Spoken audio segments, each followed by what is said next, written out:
Sangra daklay hina awi ramwi iping na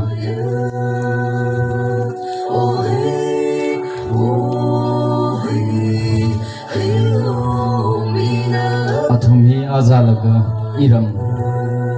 kajijawi od saran kazon kharagano ma gapuirano ma krongrano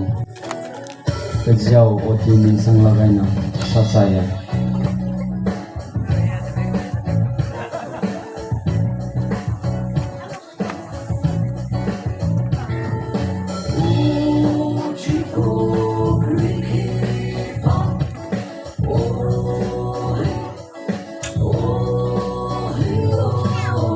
kazon kharag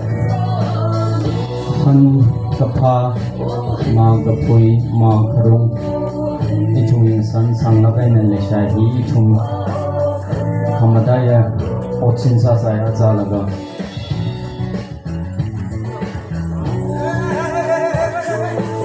reidaba aw yi tholya kameo samsok kameo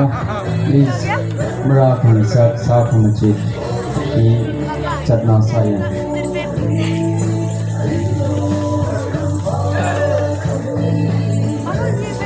kangatuk hina kamadaya ken ngareo mahan agasa saya aw ayu thotle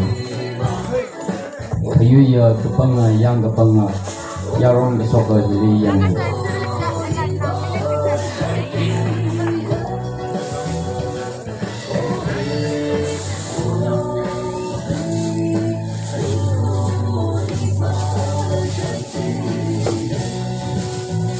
terula olurong ni kata hamman ni na azab ko yang ko ana tasay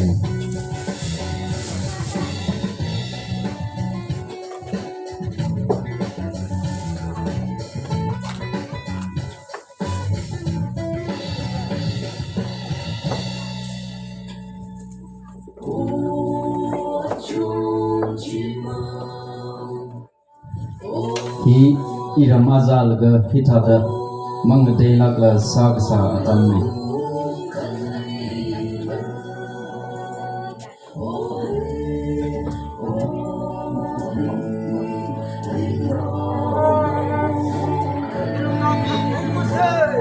ara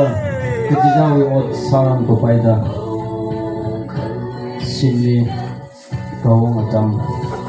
jinang oda sini hangong atam rakane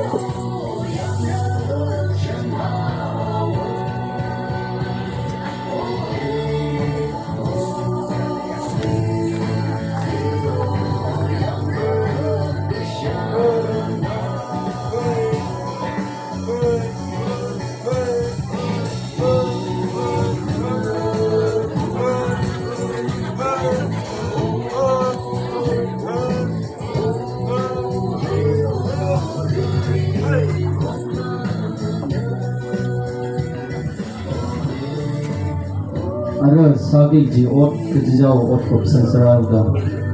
pasak phagaza atam ra ka haine reidawa pasak phagaza hi ithun arion sigjin makhne ithume for le shiri aina kujawi hina khamadaya ka sakza sada sa aina poni mansaye